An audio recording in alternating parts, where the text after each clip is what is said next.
is limited. I hope that you all can hear me. I got some weather coming in here.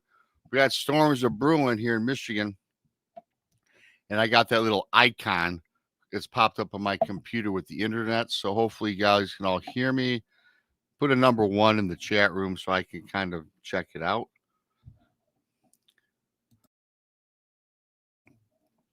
With that being said, thanks to everybody for coming on in. You know, typically I haven't done a Friday night live encounter show in a while because simply if I don't have anything worth putting out, I just don't, and I can't do it every single week. It just depends on the traffic flow that I get in emails. Thank you, Mickey G. Of course, a 10-month member. She's a pirate for 10 months. Me. You too can become a BMR pirate. You know, just hit that join button. Thank you to one and all for that. That's a great way to support what I do. The super chat, of course, is always open. That's another great way to support the show. And if you're new here, please subscribe to Bigfoot Michiganrob on YouTube, The Bonds and the Booze, Texas Front Porch, Donnie Cho Says Stuff, Paranormal Paul, Monica Rollins, and a whole host of others. If I'm missing somebody, Truth or Tinfoil, you guys know who we are. Thank you so much for that. And thanks for coming in. So anyway, getting back to what I was saying, I haven't done it in a while, but I've been dropping a hint that I was going to start a new series based on like werewolves and shapeshifters and things of that nature. And so I've been putting those aside. Now I've done werewolf stories, as you all know, on this show many times, but I wanted to do a series, and today is part 1 of that series. Okay. And I must tell you that when I first started doing this, I started putting out my email address beyond bmr@gmail.com to send me your stories. And so again, I was kind of just new doing this. So there's a bunch that I never got to. I accidentally deleted. Some went to the spam folder.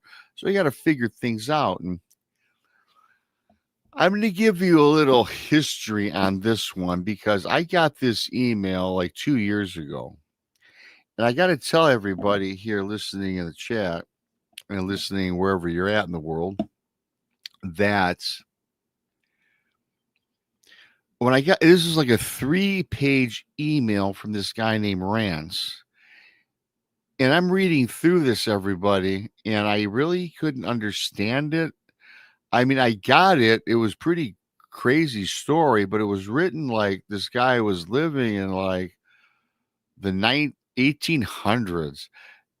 Like it was like from like an English person, you know, like the king, you know, Arthur, you know, King Arthur, things like that. I got it. So as I read through it, I said, man, this is a great story. I'm pretty intrigued. It's pretty crazy. And I had said, can you like rewrite this? Because I can't piece it all together. So I sent him back the email and I didn't get a response back for like 2 or 3 months. I said, oh, well, you know, a troll or whatever. Then I finally did get a response. It was kind of rewritten. And this guy, his name is Rance.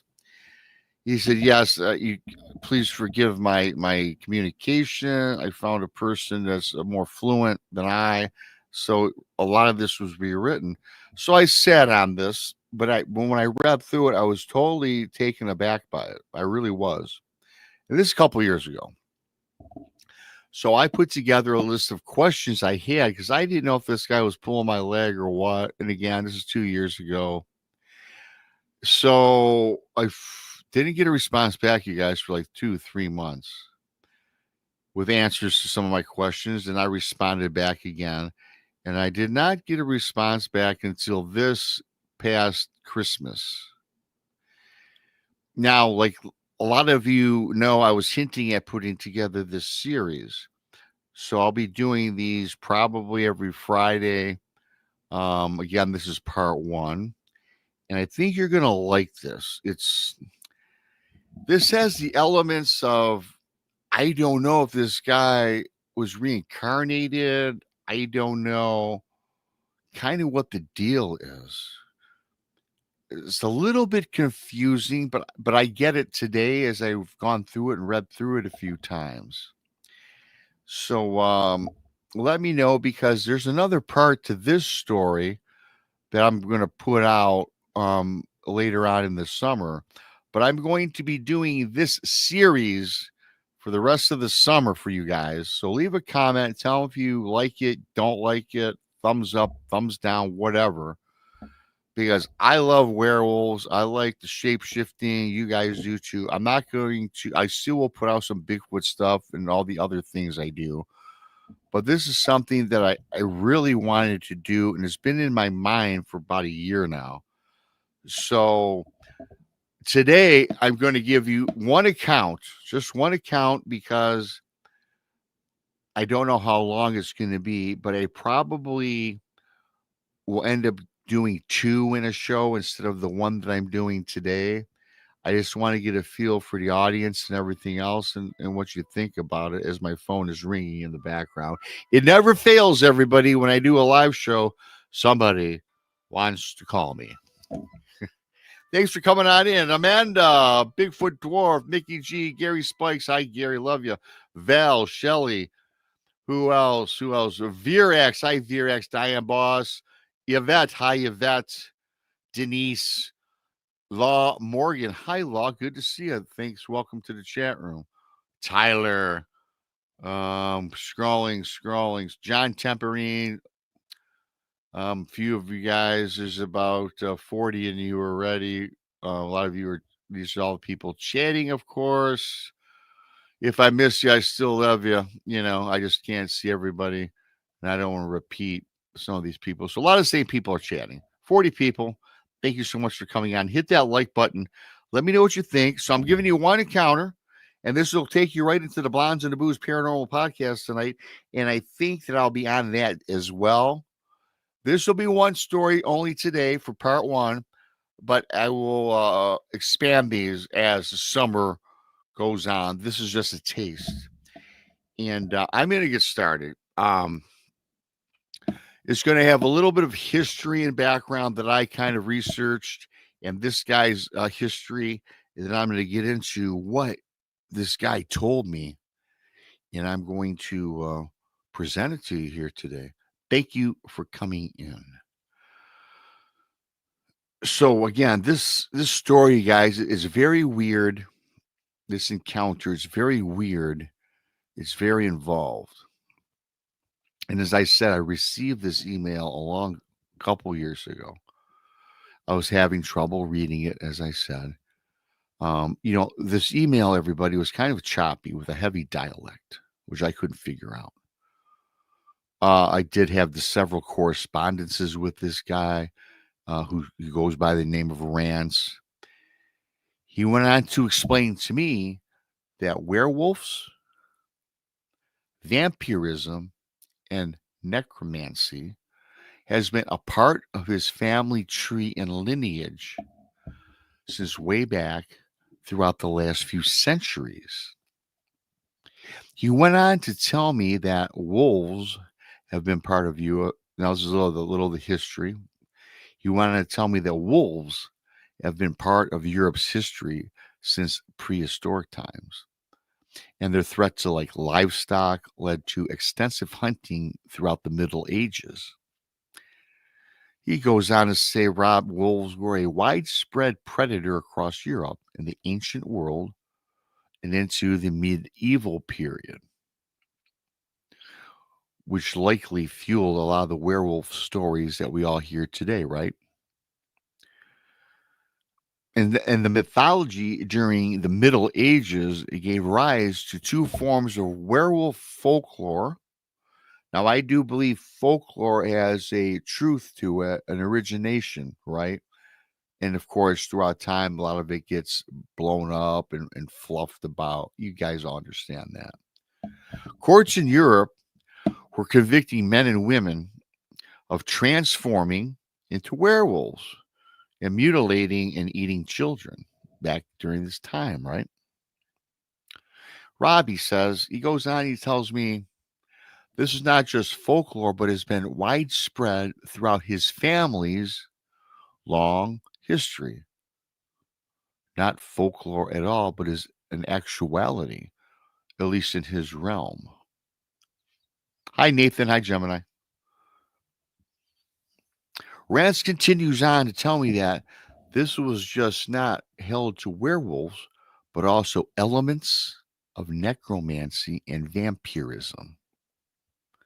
So this dude, right, he goes on to tell me that throughout many years, decades, perhaps centuries, his family, this guy Rance's family, held written records and diaries about all of the events of the family. Now, Robbie goes on to tell me, obviously, not all the written notes survived the years due to the simple fact that they could not hold up or they would get lost from centuries to generations, so on and so forth. Many, he says, have been pieced together, rewritten. Some was speculated in keeping these records intact. He says, Rob, I'm going to confirm to you this, though, however, that everything dating back to his ancestors of his past, his relatives, and current day relatives are truthful. So after giving me this background, Rance goes on, and this is what I had pieced together from these emails and the correspondences, and I'm going to go tell this dude's story. What I've gathered about this, Rance family wasn't just dabbling in strange rituals. He goes on to tell me that they were bound to them by something older, and maybe even older than the written records I just talked about even suggested. He mentioned a bone circle in the email, hidden in the woods behind his great grandfather's homestead in Eastern Europe. It was a place widespread about in family tales where bloodlines were bound under moonlight. He goes on to say, shadows whispered throughout the taverns and the towns, and the families talk. They dared to never write these names of these individuals down on paper. Hi, Barbara. Hi, BJ. Hi, Wind. Hi, Brandy Larson. If you're new, please subscribe. Hi, Val. So Rance goes on. He says that his great aunt was the last known practitioner of their ancestral necromancy, this necromancy style. She claims, as Rance tells me, that she could read the fog. That's what he says. That's what he calls it. She'd speak to the mist as though the mist was actually alive and vibrant. And it would reply back to his aunt, with visions of lost kin, past battles, past wars, deaths, and even the birth, everybody, of a child who would be twice touched. Meaning both, according to Rance, the undead and wolf blood. Apparently now that child, according to what he told me, was his grandfather. So I'm thinking, you guys, when I'm reading this, how can this be his grandfather when this goes way back to centuries ago, the 1800s, whenever it was, right? So he says, apparently that's his grandfather. So when I said this in a question I asked this guy, he says, yeah, Rob, this cannot be possible at all. I get your question. This was centuries ago. And he's well aware of his current present day grandfather here in 2025. He, like my question, said, Rob, great question. I don't get it. This cannot be real. He goes on. He told me that certain family members could walk the line between life and death. Not just metaphorically, but literally, and that they could vanish into some threshold, some veil for days. He goes on to tell me when they returned, they'd be changed. In one instance, one had pitch black eyes that never adjusted to daylight ever again. And these accounts in these written diaries, right? Another one could mimic voices perfectly until he started speaking with the voices of the, as he says to me, the long dead. And I asked him about the long dead, and he says, Rob, your guess is as good as mine. So I'm thinking, okay, this is pretty cool, pretty involved. We continue on. There was a mention of a ledger written in a mix of, as he says, Hungarian, I think it was Hungarian, Latin, and some archaic other dialect that no one in his family line could quite trace back to. It wasn't just a family tree. It was a record of transmissions, he says, moments where the curse or this gift, as some folks had called it, was passed down. So I guess the pages in a lot of these older manuscripts describe transformations that did not rely on the moon, like he had said earlier, but rituals involving soil taken from burial grounds and a strange herb that they called, way back in the day, everybody, the devil's breath. It was used to silence the cries of the newly awakened. Rance then goes on that he was paid a visit late one night. Hi, Amy. Hi, Whispering Portals. Diaboss. Thanks, everybody, for coming on in. I'm doing this, trying to remember this, and thank you. I love you all. Thanks for coming on in. Hit that like button. So, this is part one for those joining late of this series I'm doing. So, that night, he says, Rob, there was thunder. There was a thunderstorm. You could see lightning at the base of the hills where he lives in Europe. He said the lamps in his house, and he also does say that he does live in the middle of the forest as well, with the hills surrounding him.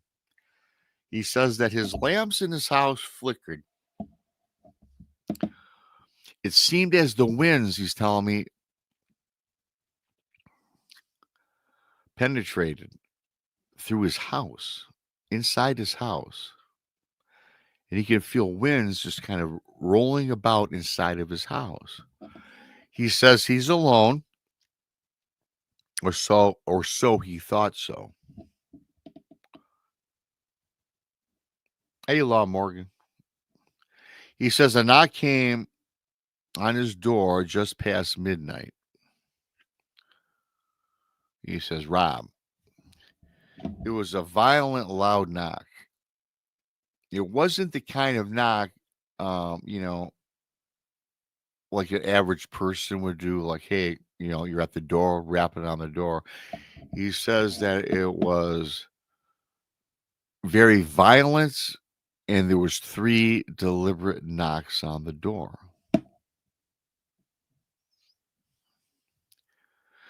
So Rob, as he goes on to tell me, Rance opens the door to a figure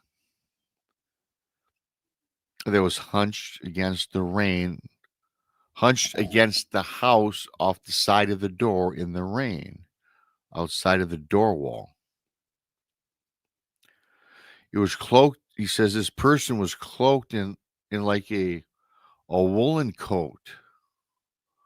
He says, Rob, this coat is so weathered and beaten and old looking. It kind of reminded him, as he's telling me, of something that a person would wear back in the medieval times. And so this man stepped inside of Rance's house without asking. And Rance goes on. He didn't even want to let this guy in, but this guy just kind of walked in and just let him. He said, kind of bullied his way past Rance, right? Hey, Scotty, Mr. Moggs, what's up? So he says to me that his skin looked kind of stretched out. Okay. He goes, Rob, this is unbelievable. He says, the skin is kind of stretched out. It was almost like too tight, as he's telling me, to go across his face. He says, Rob, this face was like almost like it had belonged to somebody else. He says, Rob, the eyes on this individual they were blazing, almost they were like on fire. He says, Rob, I don't want to say they were burning with fire or red, but the eyes were ominous, very bone chilling, as he's saying. And then this visitor, who again kind of trudged his way in this really ancient looking coat, winds are blowing about in this guy Rance's house. And then this visitor is again comes in and he says, this person now, right, to Rance says, you've got the look of, if I remember, it was Mick Close. You have this look about Mick Close about you. And he says, that's good. And he says to Rance, the blood still remembers. So this guy Rance now and this is telling me that, man, he is scared out of his you-know-what. He yells at this guy, who the hell are you? I mean, what's going on here, right? And then so this person in his house, he lifts this, he pulls out this letter, this like kind of crumpled up old letter. And this person in Rance's house says, you Rance wrote of the bone circle, which I had mentioned earlier, of course. And then this person said to Rance, that means it is now time. So Rance is like, bone circle? I never wrote such a letter. I've read about the bone circle and all these things in the ancestral documents that he discovered and read about, but he never personally wrote about it. So he says, Rob, I'm freaking out at this point. And I'm like, you guys, man, I'd throw that character out, wouldn't you? I mean, I don't know. I mean, but then again, it's intriguing. I'm thinking, well, let's hear what else this guy has to say, right? After all, this guy Rance has heard about all these things that have gone on in his throughout the centuries of his existence, his family's existence, his family tree, right? So I guess in an odd way, I probably want to hear more. So reluctantly, he invites this guy further into his house, gets him out of the corridor of where they were speaking briefly, and brings him inside the house. They sit down, I guess, by the fireplace or whatever. And so this man sits down and he speaks. He starts speaking again, telling this Rance, I guess, the story, why he's there. So he introduces himself as Istvan. Istvan. Okay.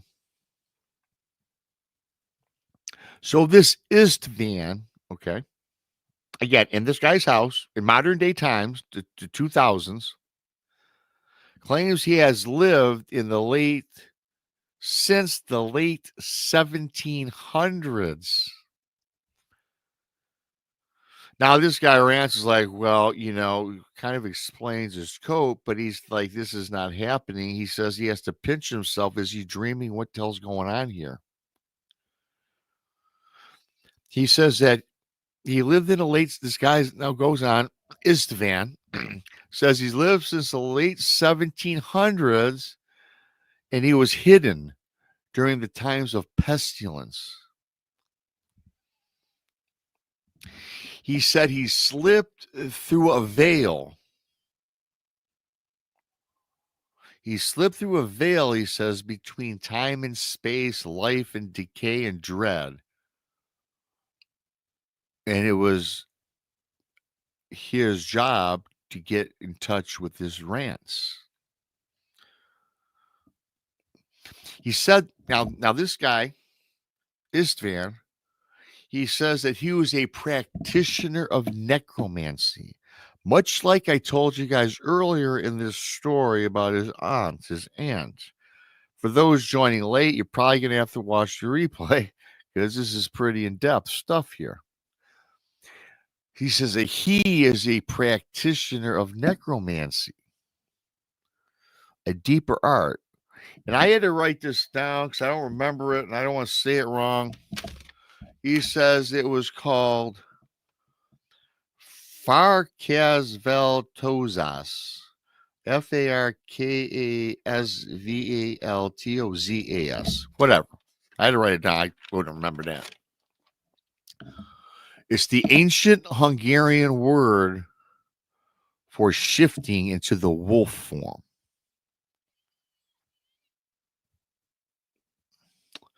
So this Istvan spoke of the curse as both like a being bound like a tether, I guess, and also as a gift. He says that their bloodline was seeded long time ago by a pact beneath a bleeding moon, where flesh and spirit were braided by ancestral teeth. And then this Istvan, he tells this Rance, right? And he looks at this guy in the eyes, you guys, and he goes, "You feel it, don't you?" Can you imagine this creepy dude? It's creepy enough that this guy Rance has all these scrolls and these old documents way back from his ancestry that he's reading through. He's got to be getting freaky just by reading this stuff. This guy appears, tells him all this, at the time he's like nonsense, unbelievable stuff. And then he says, "You feel it, don't you?" to this guy Rance. Again, you guys, if it was me, I don't know if I'm hindering on throwing him out or listening further. Knowing me, I'm going to listen further. He's ready in my house, right? Doesn't seem to be a threat.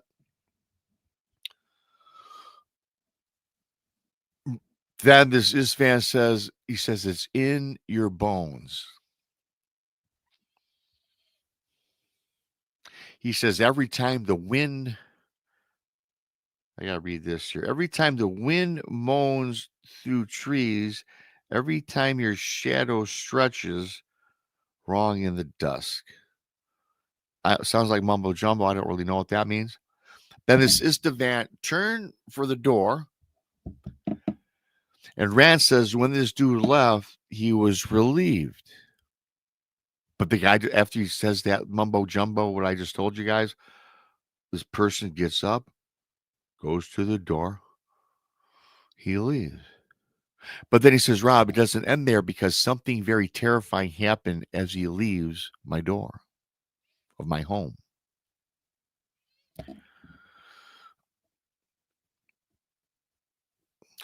He's looking on. He's terrified at what he sees.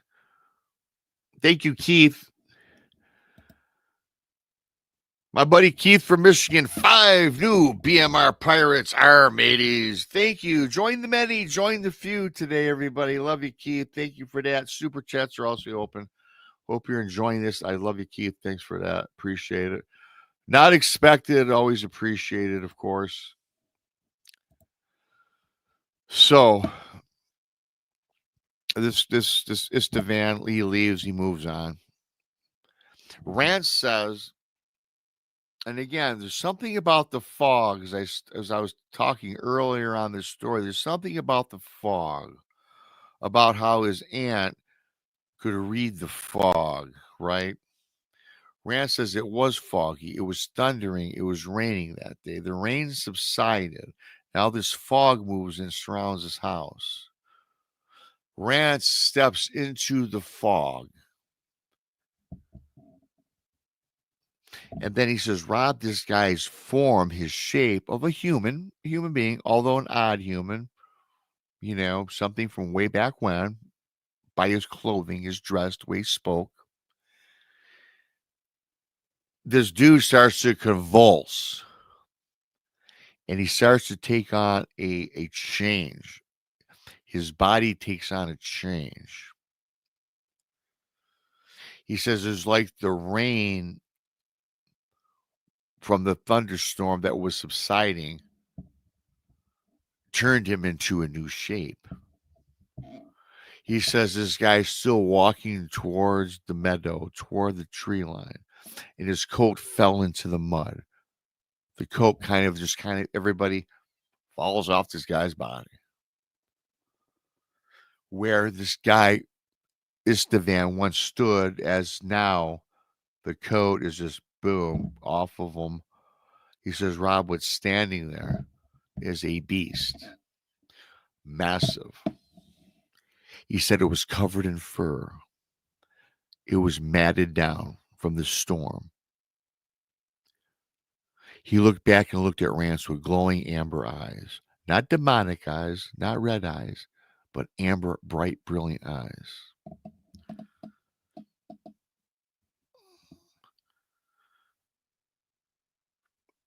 Hey, Monster Busters, you look new. Thanks for coming on in, brother. Thanks to everybody for coming on. VRX, all you guys.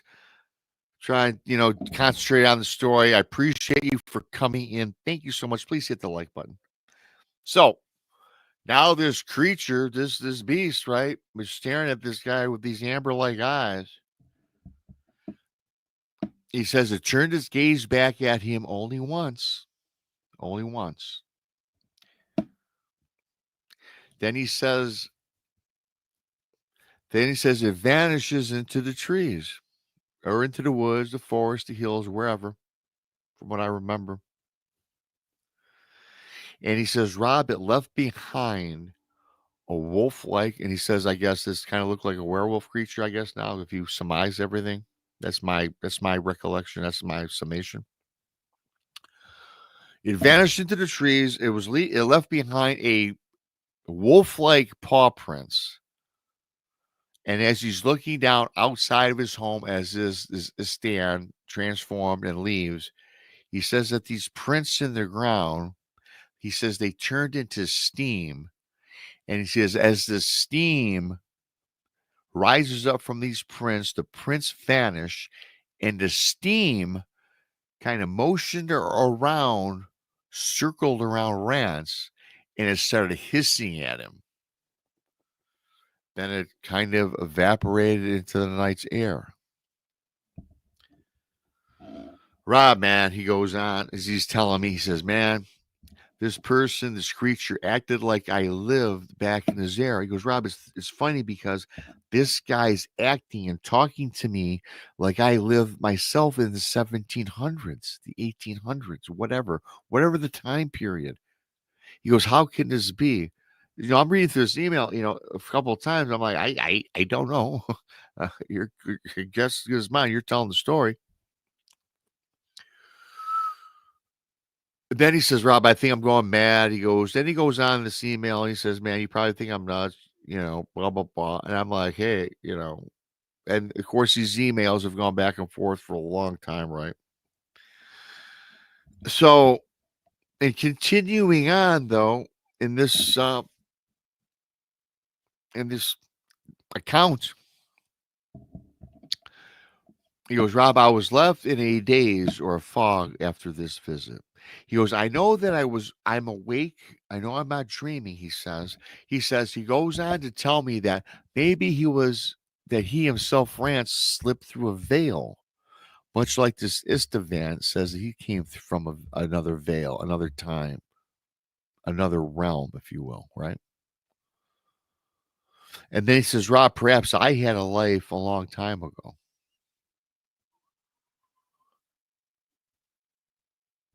Perhaps he did. To me, it sounds like this guy was reincarnated. That's my first thoughts on this. I think this guy did exist at some point in time. That's just me. Leave a comment and stuff like that. So he goes, Rob, so after a few days of reflecting on this, he goes, in an odd way. Now, this is where it even gets kind of stranger. As strange as this account is, this experience is, he goes, in a few days reflecting, in an odd way, he didn't feel any more fear, he says. Rob, the fear left my body.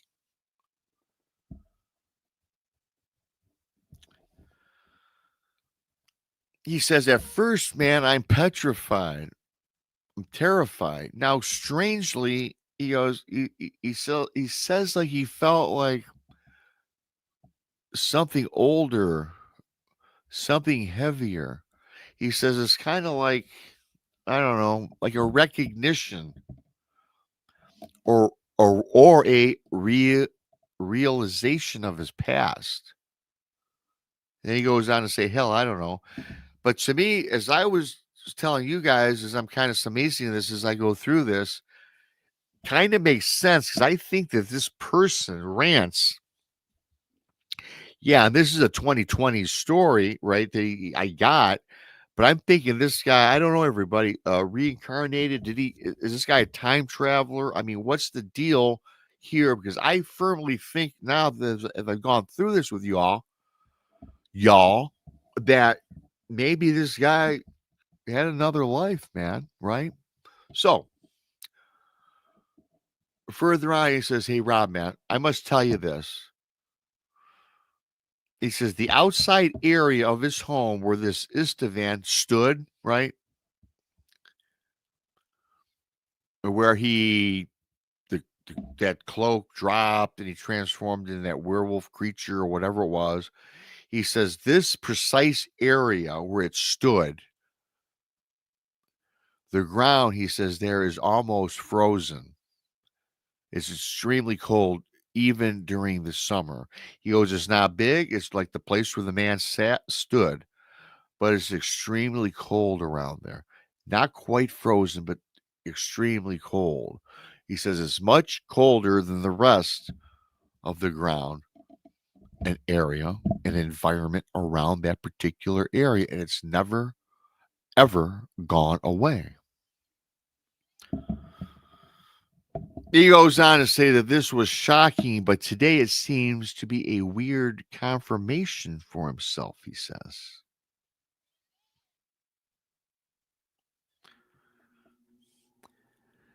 He says, Rob, for many years, as I told you earlier in this email, and again, as I said earlier in this story, if you're coming in late, this might not make sense. Just please watch the replay because it is a fascinating account. He says, for years, his family's stories has sounded like half truths and fireside superstitions, right? He says, but now what he tells me is that now what he tells me now, you guys, is really is even yet again more chilling. Rance tells me the blood running through his veins, he says, and he writes this. And again, I don't know where this guy comes from. I know he's from Europe. He says that today, Rob, the blood that runs through my veins is now giving clarity of an inherited purpose. He says, Rob, the bone circle, the past writings, the diaries, the devil's breath, which again I talked about earlier in this story for everybody. He says, I can't deny any of this, that it did not exist. I can't deny this now as folklore. It happened to me. I kind of witnessed this kind of firsthand. He goes, Rob, it's not the thrill of danger. He says, for me now, it's become an awakening of something long and something dormant. He says, it's kind of like a door is open inside of this guy. He says, I'm now led into darkness he fears. He says, there's something on the other side. What is that? I just don't know. He goes, I'm a part of it. And then at the end of like his email, he goes on to say that I'll have further correspondence, because he says there's a lot more that he wants to share with me. This was part 1 of the series I'm doing for the new Werewolves and Shapeshifters stories. And I wanted to start the series today with that one. There's going to be a bunch of other ones, and I'm waiting back for some more correspondence on this. When I get that, I will I will add this additional information that I get. But yeah, so I'm doing this series. I don't know how frequently I'll put them out, because I'm not just throwing out stuff to throw out stuff. You know, I got to go through a bunch of things. I got a bunch in the queue that I'm going to share with everybody. As you know, I always do BMR story time on Fridays. And when I don't have anything good, I'm not going to share it just to go on YouTube and share it, because I want stuff that you guys could enjoy and get a grip on. I do hope you like that. I thought it was pretty cool. I think it was a good story for this series to start off with. I don't know. What do you all think? I just don't know. Do you guys think this guy lived in the past? Is he reincarnated? Do you think the guy's full of shit? I mean, I don't know. I mean, you never know with some things you get. But again, like I tell everybody, when people send me stuff, they're not getting 15 minutes of fame. The name's not mentioned, not paying me nothing. And if I get something, I share it, because I've always shared my encounter, my experiences. So that's the way I roll with that. I'm not going to judge people, but I think something's worthy of sharing, I'm going to do it. So I'd really want your feedback on this, what your thoughts are, because I'm all over the place with this. I think that this guy lived in the past. I think he had another life. I think he's reincarnated. Don't know if this guy is going to end up becoming, with his blood, the blood of bones or whatever it was. I don't know if he's a shifter himself. Certainly didn't say he was. But these are crazy things. A lot of crazy things went on in the 1700s, the 1800s, that we don't know anything about. Things that start out as anything that starts out in folklore, I've said this time and again, that there's always a semblance of truth. How much of what this guy sent to me, I don't know. I enjoyed it, and I think that it's a credible story. But that's just me. So this is part 1. I'm going to be doing these types of series. I've started the series today. Again, don't pin me down on every Friday, because there's quite a lot to put into this. I did want to take the time to at least get it started today. I want to thank Keith for his awesome 5 pirate memberships. And Mickey G, I love Mickey. I'm a 10-month member, a pirate. I am going to see Mickey G for the very first time when I go down to our conference. Y'all know it's September 19th and 20th, Richmond, Missouri. We've got a ghost hunt. I'm staying at a haunted ranch. We're doing a pre-party on Thursday. For all y'all ticket holders, you can come on down and hang out with the whole group of us. Get together, share some stories. We might do some karaoke. We're going to have a good time. Vendor spots are available, $75. If you sell anything, bring your wares, $75. You can sell your books if you're in arts and crafts. Thank you to Amy Creel, our matey, Amy, a pirate member. Yes, please hit the like button. Thank you so much to Amy. But yeah, join us if you can, in Missouri. It's going to be a great time. We got 20 featured guests and speakers. It's going to be one hell of an event. And I can't wait to meet more of you. Like Moggs was in the chat earlier. I met him a couple of years ago. A lot of you have already met. Little Patty won't be there, and she lives in Missouri, I do believe. Well, you know what, Little Patty? I'm sure our paths will cross. Little Patty. So, yeah, again, everybody. Love you guys. I hope you like that. Probably next week. This is only going on 50 minutes long. I'll probably try, since it's a live chat, I'll try to maybe do 2 of them. I just wanted to get number 1 on the ground because I really, before I move on, I want your feedback, honestly, because I'm going to do this. I already set my mind to it, but you guys are what's important to me. The audience, the people that subscribe, the people in the chat, the people that listen and don't come in chat. I love you all.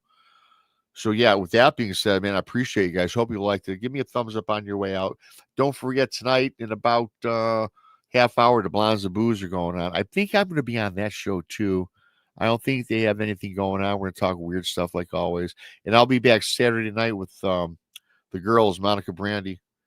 Not Krista. She's still on vacation. When we do our the Bizarre Show on every Saturday night at 11. So once again, thank you guys. I appreciate each and every single one of you. Leave a comment, thumbs up. Let me know, yay or nay. I liked it. I personally liked it, and I can talk about this stuff all night long. But I wanted to do just one. Hi, Barbara. Hi to all of you that I missed, and I appreciate you. I just have to look for the exit button here, right? You know, BMR's got so much crap in here to scroll through. Blah, blah, blah, blah, blah, blah, blah. Here we go. All right. Love y'all. I'll see you next week or tonight again.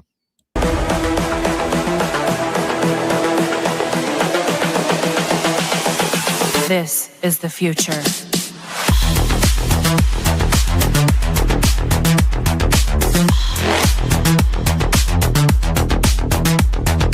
Evolution.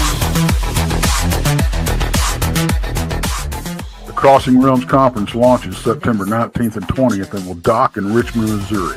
This is already being called the event of the year, folks, with an unprecedented list of speakers and special guests, 2 days of cryptids, UFOs, and paranormal presentations, along with a celebrity-filled ghost hunt, meet and greet, gallery reading, vendors, and a film screening. This promises to be both educational and fun. Go to Eventbrite.com to secure your tickets and vendor slots before they are all abducted. They're going fast.